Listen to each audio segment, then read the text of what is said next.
So many people don't understand that this dancing Nataraj is the divine Shiva. So Shiva, the word, actually, it has many meanings as they all do, but one of its meanings is goodness and also love. And so Shiva is always depicted, right, in like statue form or in art form as a being, sometimes like a wild man, and sometimes as a calm meditator. And in this one, he's the dancing Shiva, called the Nataraj. And the thing that I want to impress for us here in the Wisdom School is that he does represent for us limitless love. The Shiva is the source of all. And Shiva is undifferentiated, formless being. Well, you say, look at this form. What are you talking about? Well, this is one of the manifestations of Shiva and one form of Shiva and one representation of one way in which Shiva works. And I'm going to describe the iconography to you. But first, here's another form of Shiva. And here's the same form in crystal. And that doesn't look like a dude. Some would say that it looks rather phallic, but not exactly. And I love this one because you see this natural stone has a cross on it. And so this is something pretty special to me. These are called the Shiva Lingam, and the lingam actually is another word for the phallus. And it represents the power of the divine. And yes, you can say it represents the fertility of the divine, but mostly you see it is formless. And you can go into some Shiva temples in India or elsewhere, and they'll make a great big deal out of, and in this room lies the Shiva Lingam of our temple. And you go in there, and there's nothing there. There's not even anything like this. There's like nothing. And that's a representation of the divine, because the divine is without form. Another word that is often used for the divine absolute in Hinduism is the Brahman, which is a little different than the creator god Brahma. But in this form, first of all, notice how this Shiva, he looks kind of androgynous, doesn't he? He's got that narrow waist and a broad chest and the beautiful limbs. The big one that I have here is very much like this. I think actually mine is more beautiful, quite frankly, but people will often come in and look at the sculpture here at the Wisdom School and say, oh my gosh, she's so beautiful, because they'll interpret this as a female figure. And of course, what this represents actually is Shiva and Shakti together. That Shiva is, you can't have Shiva without Shakti, and you can't have Shakti without Shiva. And now we think of that as the masculine and the feminine, the divine masculine and the divine feminine. But another way of looking at it, Shiva is the absolute, is limitless love. And there cannot be limitless love without its love force, its love energy, its creative energy. And that would be the Shakti. But these are always in union, because there is nothing that is not that absolute. And then we get back to the hidden fourth of our Trishul. There is nothing that is not. And the form, the three-pronged form, arises out of that substrate that is behind it, but also within it and in front of it and is all of it. And we too are forms arising out of or appearing out of the absolute formlessness. So this is the mystery of Shiva, the goodness, the absolute. Now, there's many who understand Shiva to be the god of meditation, that's in stillness, and those that understand Shiva to be the god of destruction.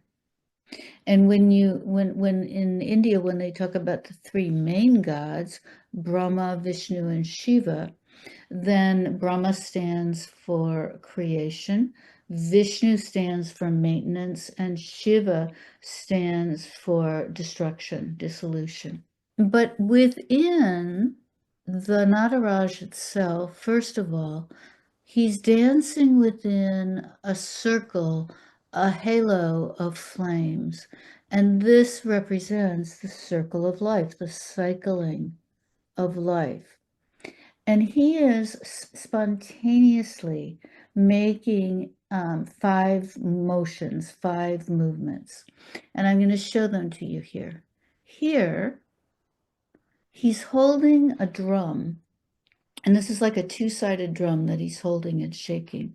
And this drum is called the Damaru. And the Damaru drum, it beats out the rhythm of creation. So here is Shiva as creation. And then there's Shiva in stillness, somewhat represented by this hand motion, but this hand motion also means have no fear, trust, be here, be present. So things are created, things are sustained. Okay, so like Brahma, like Vishnu. And then here's the fire of destruction, the fire of transformation. And one of the reasons I wanted to talk about this a little before the retreat is because our retreat is all about transformation, right? And so often the old has to get burned away in order for the cycle to continue and the new to be created. Now, more than that, he's gracefully pointing to his left foot. The left leg is raised. And what this means is, look here. Look at the divine grace. And so that stands for the divine grace and revelation. Okay. But here, and I should have explained this one first, this is where he's standing on this demon guy whose name is Apasmara, and he's the demon of forgetfulness. And so what he's saying is, look here, look here, look here. I'm stomping on forgetfulness and I'm remembering. And the divine revelation has to do with this circle of life, this circle of creation. And the fact that not only am I sequentially creating, sustaining, and destroying, but these are happening at all times, simultaneously. And so think about our own bodies, right? Within this one conglomerate, our body, we have cells that are generating, we have cells that are dissolving, being destroyed, and it just keeps going simultaneously. And that's, this is how as above, so below. This is how the universe is and how it works. These processes are happening simultaneously. They're happening simultaneously as well because this can also represent the circle of time. And get it? Time is a circle. It's not linear. And not only that, all of this happens within the backdrop of the timelessness that is the essence of who Shiva is. So just within this one statue, there's so many, there's more symbolism actually. So this, what looks like kind of a headdress, is actually the flowing of the river Ganga, the river Ganges, into him, life-giving Mother Ganga. Also can represent the Divine Mother in her Maha form. And I'll talk about Maha Kali in a moment. But that really everything begins with the Divine Feminine at one level. Okay. I think that's enough that I want to say about this for now. So some of you experts, Chamatkara, Sunya, Jyoti Ma, you want to add anything?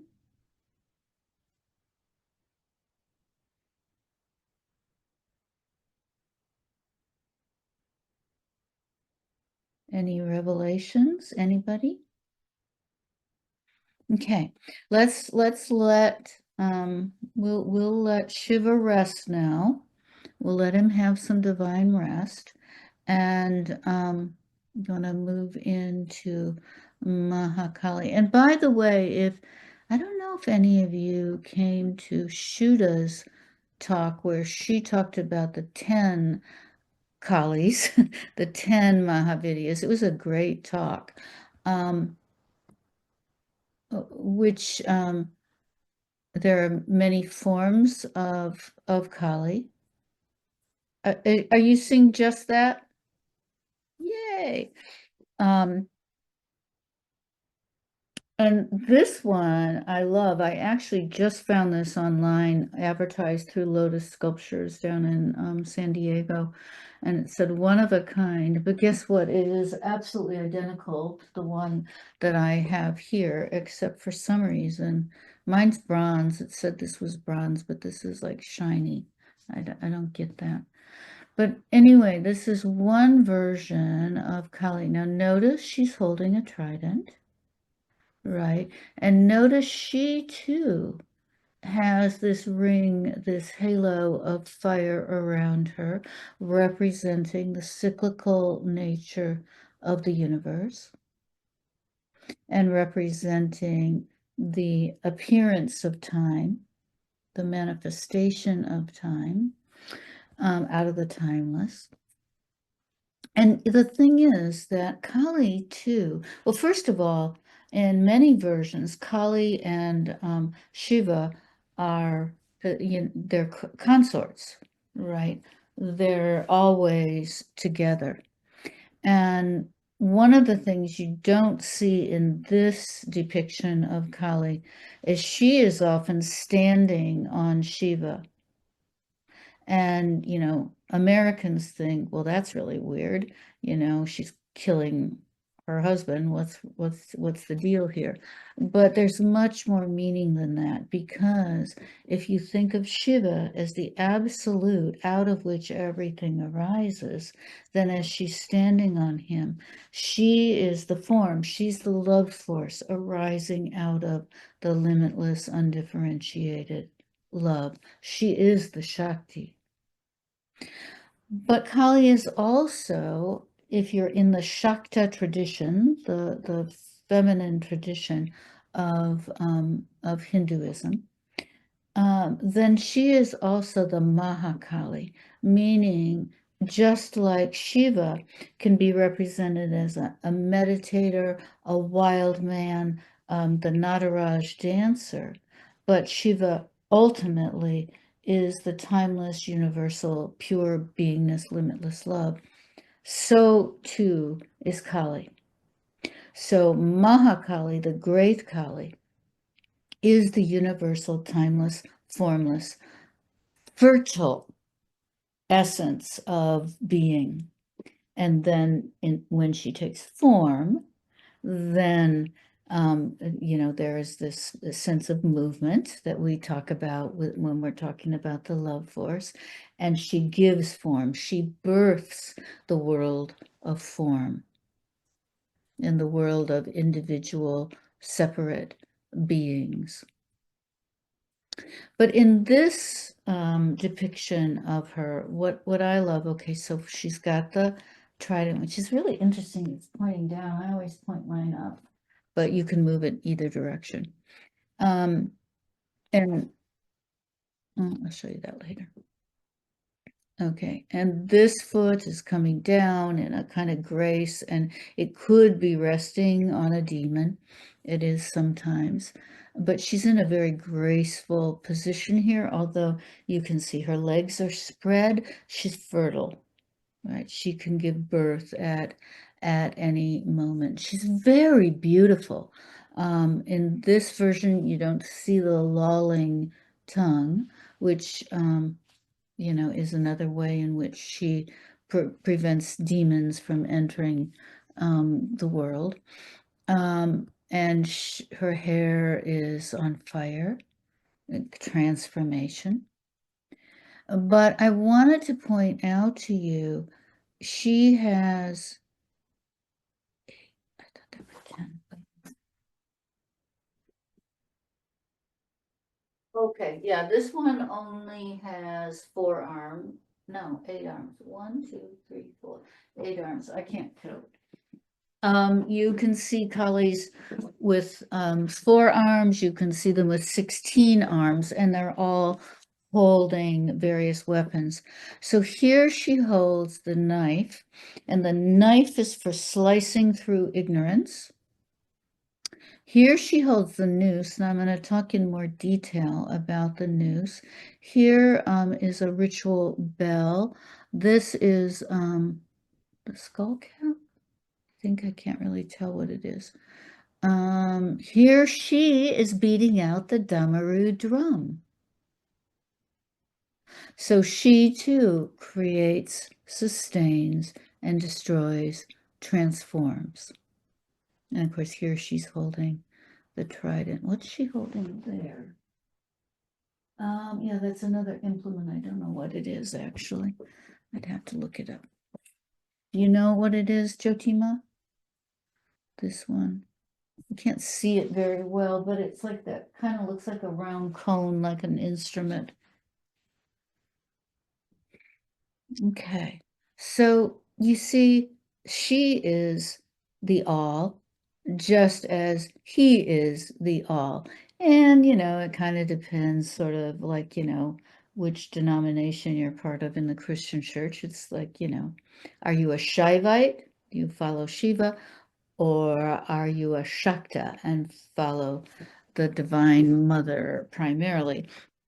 And anybody who's a Shaivite also reveres the Divine Mother, and anybody who's a Shakta also reveres Shiva and Krishna. And Vishnu. Krishna is a form of Vishnu, and Brahma. Anything you want to comment? Okie dokie. So what I wanted to talk about today is she's carrying a noose. What do you just give me a guess? What do you guess that this noose symbolizes? If you know, don't answer. If you're guessing, guess.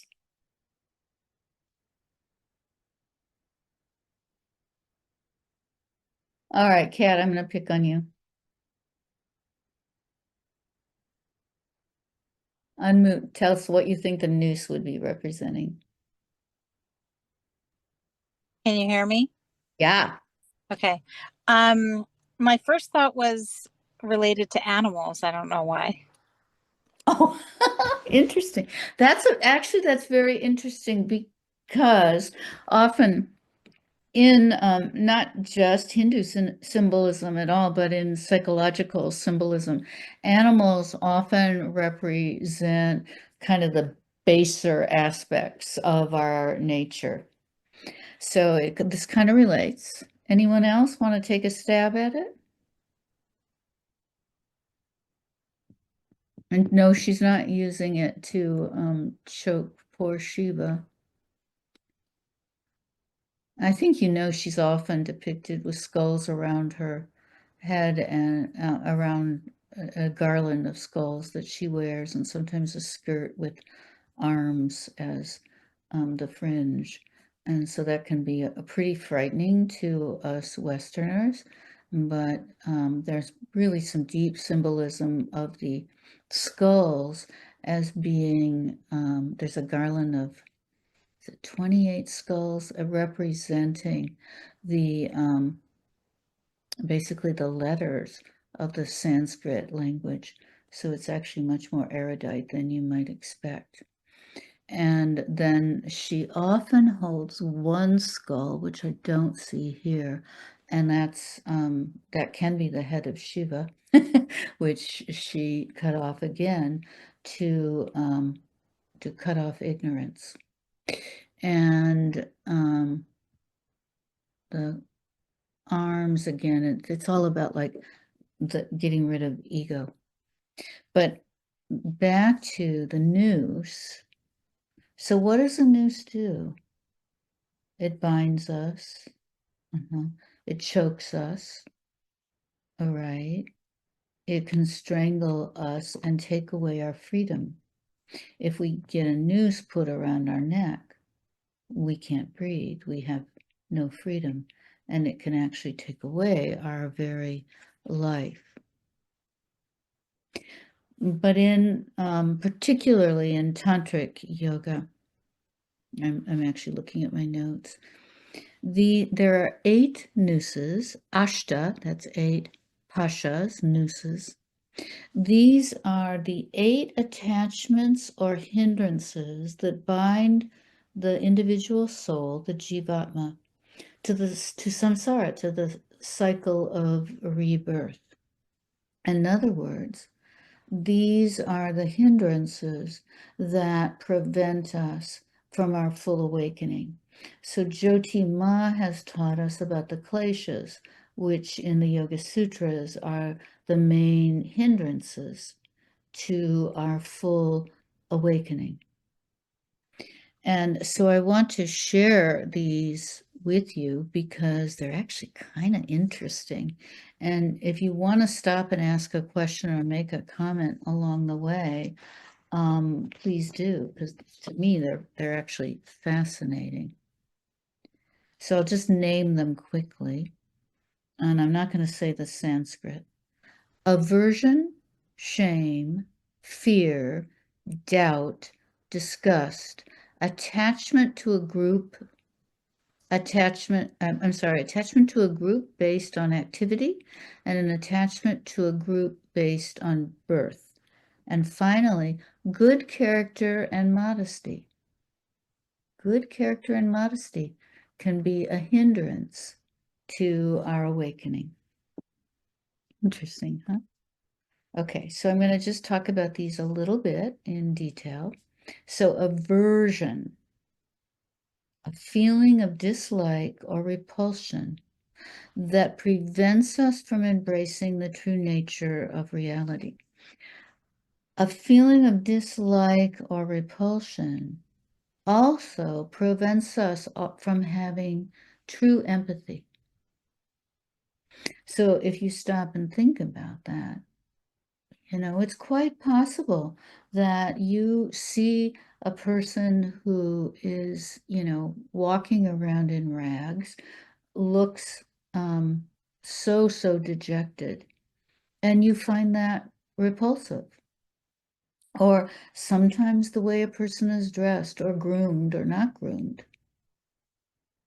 Or perhaps, there's something about, well, I think transgender people can appear repulsive to many people. And what does that prevent? It prevents us from having compassion. It prevents us from recognizing our oneness with them. So I think it's a very interesting thing.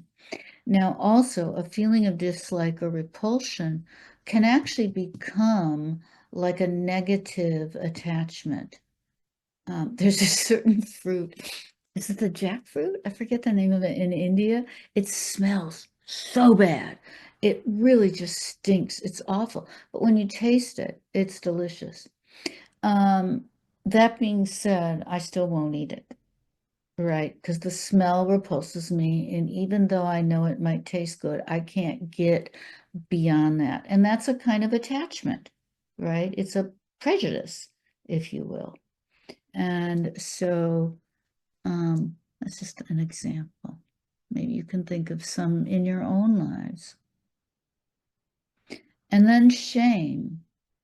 Shame's a biggie for so many of us. So it's a feeling of embarrassment or worth, an unworthiness, a self-consciousness that prevents us from expressing ourselves truthfully, right? So often when we feel ashamed, it's hard to admit. We don't admit that we feel that way. And not only that, we make up stories. So shame, I mean, I think shame is like really one of the worst demons, um, because it does lead to a sense of self-hatred, actually. And when we have hatred toward ourselves, it's hard to have true, authentic love, compassion, and empathy for others.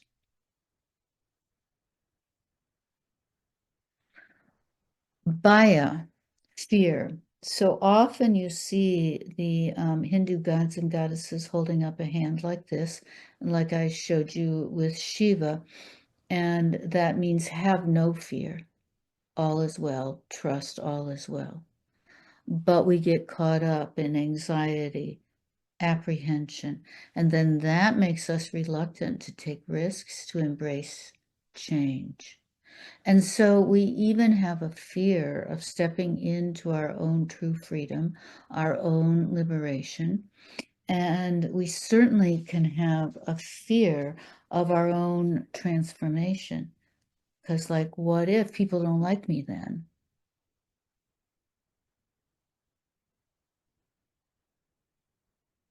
And of course, all our anxieties and all our fears, right, they can lead us to be hesitant, reluctant, and not pursue what's important. And these are little fears as well as big fears.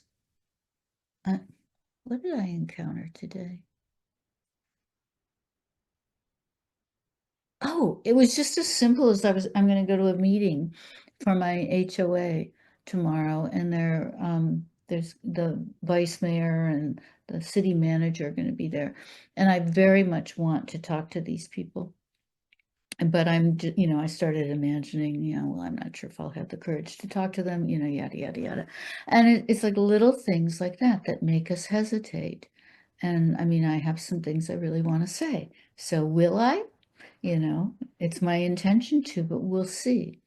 So, little things like that, they profoundly influence our life. If time and time again, we're afraid to speak up, or we're afraid to ask for something that we need, like some Reiki, then, we don't embrace change. It's hard to transform. We stay as we are. And we don't have the opportunity then to experience whatever may be waiting for us. So how many times, have you stepped away from something because you felt a little shy or hesitant about it, let alone the big fears, as there travel you haven't done because when it comes down to it, you're a little afraid. Think of all the fears that we experienced during COVID.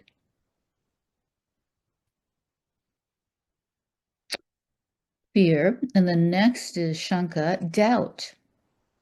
uncertainty or skepticism that prevents us from having faith and trust. Doubt in ourselves, doubt in others. They tell us if we go on this trip, we'll really have a good time, but I'm not sure I can believe that. And then, of course, doubting our own faith, our own beliefs, we have an experience of what feels true to us. But then we start to doubt it, at least when it comes to implementing it. So I can sit here and say until I'm blue in the face that we are the limitless love out of which we arise and actually never leave.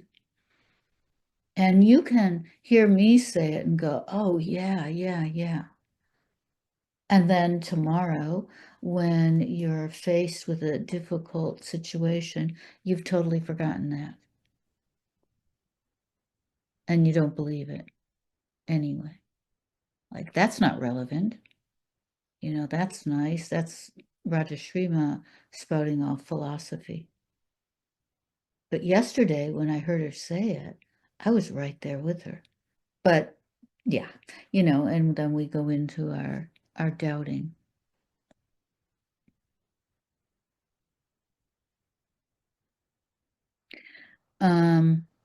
Disgust. This is kind of similar to aversion.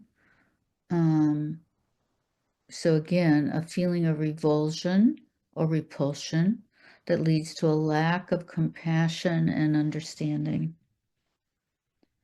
The first one, aversion, is more like from embracing the true nature of reality. So we avoid embracing the true nature of reality, partly because the true nature of reality is not material, and we're so bound up in the material world. And then there's the disgust, that feeling of revulsion or repulsion. I saw this play out firsthand when I was in Southern California last weekend. One of my nieces or nephews was talking about their mother, who's recently been diagnosed with Parkinson's disease. And they confided in me that one of the things they have trouble with is that she can't groom herself very well anymore. And they got very specific and said, yeah, like sometimes she's got these long hairs on her chin and she's not plucking them. And it just repulses me. And then I don't have any compassion for her. And first of all, I thought that was such an honest admission, right? And I think we can all relate to that kind of thing. And I think this is also what happens in our class of society, right? We can have repulsion for the have-nots, the homeless, and we begin to lack any compassion or understanding. Like it's their own fault, and all that kind of stuff that people do. And they should pick themselves up by their bootstraps. If they can't, then it's not my responsibility. There's just a lack of compassion. It also, when we feel disgusted with someone or something, then we tend to ignore it, overlook it.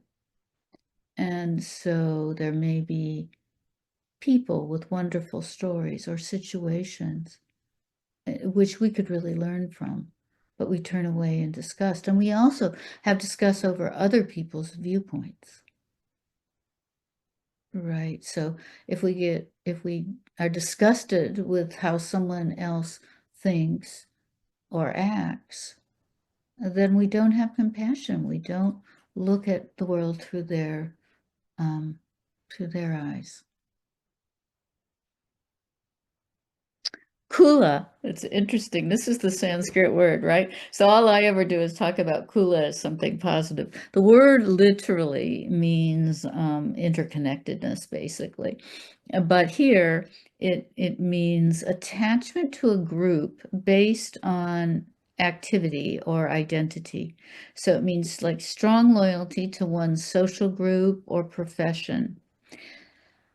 Now, what's wrong with having strong loyalty to your social group or your profession or your religious ideology? Well, it can really limit our perspective and our growth. So, if your main identity in life, for example, is with your favorite sports team, you're miserable when they lose, you're joyous when they win, and your whole way of being is dependent on, whether they're winning or losing in this particular time. That's a bit of an exaggeration, but not completely. And same thing, if you're so totally identified with a particular political party, same kind of thing. And that attachment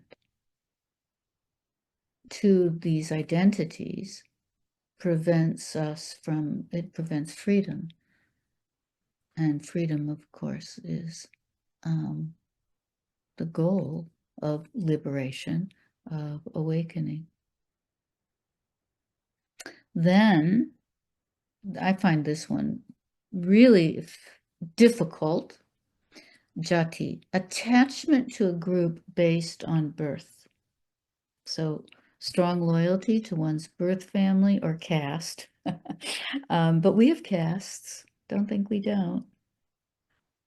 Again, one limiting one's perspective and growth. Now, often there seems like nothing more important than familial loyalty. And yet, it can be very limiting in and of itself. And so I just invite you to contemplate that a little bit. And if your main identity is wrapped in your familial relationships, what are you missing out on? How is that narrowing your perspective? And to take a look at that. And then finally, and I sure have been talking a long time, good character and modesty. So again, if you think about it, it is paradoxical. But what seems positive, to be a good person, be a good girl, right? We also know how that can get in our way. It's like we feel compelled to present a certain image or behavior, which is not necessarily the trueness, the fullness of who we really are. And it's the same thing with the family identity. There are expectations in almost all families of the roles we should play and how we should play them. There are expectations in our societal family as well.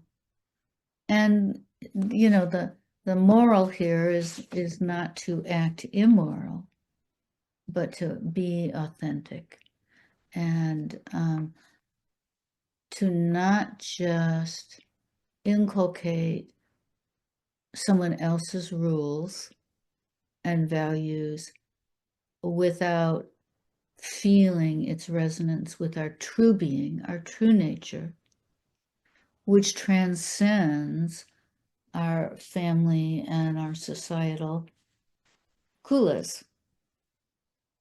And especially the family one, I know that's really hard for people. And I often refer to in the New Testament at one point, Jesus says to follow me.